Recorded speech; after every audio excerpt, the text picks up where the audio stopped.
Student Loan Debt by Chris Campos and Madison Murphy. One concept that pretty much everyone in this day and age is familiar with is student loan debt and how big of a burden it is to recover from. Every year, tuition rates are on the rise, and people continue to worry about how they are going to afford a college education. According to the National Center for Education Statistics, just this past school year, there was an expected 20.5 million students to enroll at various universities around the United States. That is a large population of individuals that are now having to procure funding for their education. Granted, there are many schools that are cheaper than others, scholarships that can be awarded, financial aid, and other things like that.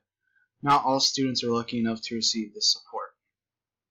America's Debt Help Organization states that just in the fall of 2016, students collectively took on $136.6 billion in loans. That is an absurd amount of money being borrowed around the United States for just 1 year of education. At this point in time, the amount of the United States student debt is sitting around $1.4 trillion. With millions of people around the country struggling to pay off all of their student loans, it ends up having a harmful effect on the economy as a whole.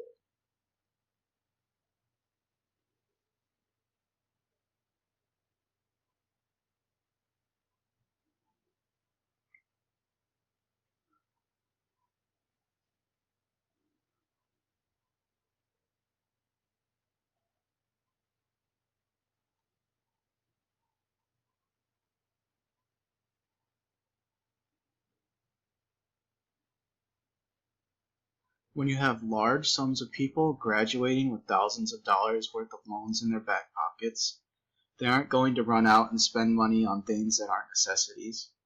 This is why fewer people are purchasing cars, homes, vacations, or other various large purchases. According to Barbara O'Neill, a specialist in financial resource management for Rutgers University, it's a drag on the economy because purchases aren't being made. Baby boomers can't sell houses because millennials can't afford to buy them. That's huge. Along with that, it also limits the amount of new businesses being created because millennials can't save up enough money to start.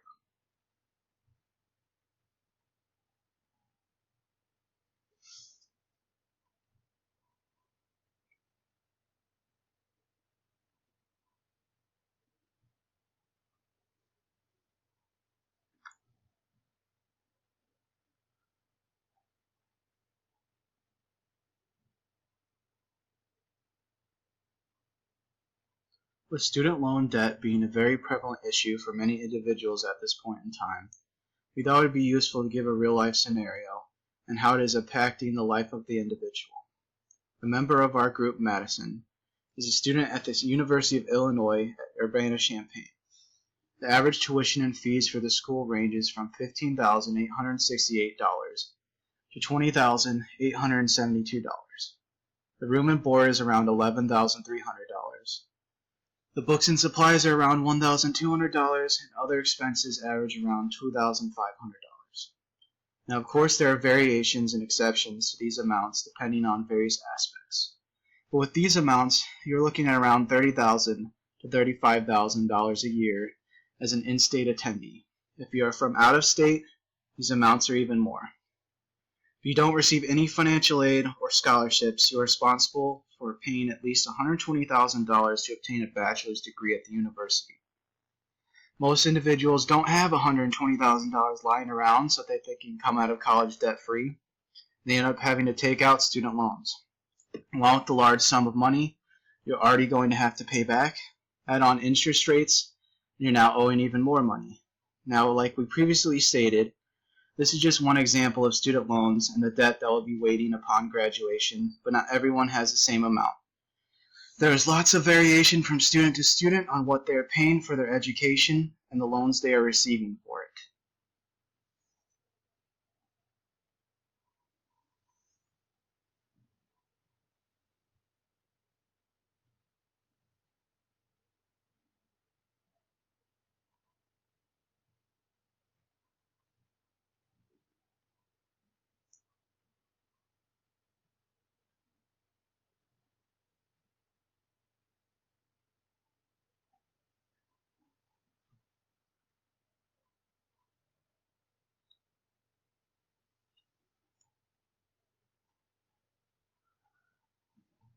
Real life example number 2. Now for this example, I decided to use a friend. Nathan decided that he was going to enroll at Illinois State University. Illinois State's tuition averages about $15,000 a year, and that's not including room and board. So Nathan was forced to take out student loans to pay for his tuition because he didn't qualify for financial aid. Over the course of a semester and a half, Nathan ended up taking out around $19,000 in student loans, and unfortunately he ended up having to drop out due to medical reasons. So now he's stuck with this large amount of debt and nothing to show for it. Now fast forward to today, as Nathan is trying to re-enroll in classes, and Nathan again has to take out more student loans because he does not qualify for financial aid again. And now he's at over $26,000 in loans for about a year's worth of college credit. With over 2.5 years left of courses before he receives his bachelor's degree, Nathan is going to have well over $35,000 in student loan debt when he graduates.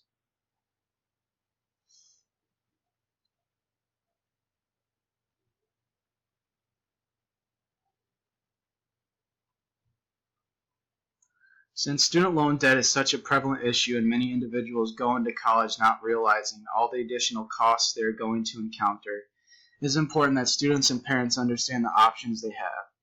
There are many different scholarships available, you just have to find them, which you can do by using various websites that cater to you specifically. Along with finding scholarships, you should research the various options you have for loans and what their interest rates are. Since taking out loans for college is such a common thing, you have many different services to choose from. It is also important that you consider where you can cut costs on campus. Instead of buying textbooks for full price, you can rent them for smaller costs. Research the various dorms, apartments, floor plans, etc. on campus so you can find the best option for your needs and your budget. Strategize ways to save money, such as making your own coffee instead of going out and buying things like Starbucks, or keeping snacks in your backpack so you don't have to buy overpriced food on campus when you get hungry at the library.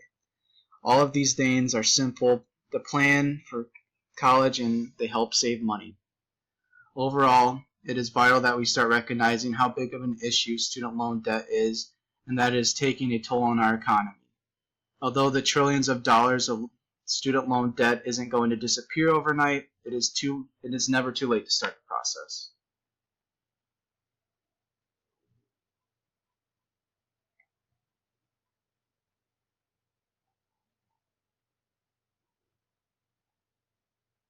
Here are some interactive questions for you guys. First, look up what monthly payments would be on loans for $20,000 after you graduate. Second, find the current interest rates for unsubsidized federal loans. And the last one, what is your opinion on how to fix the growing problem of student loan debt?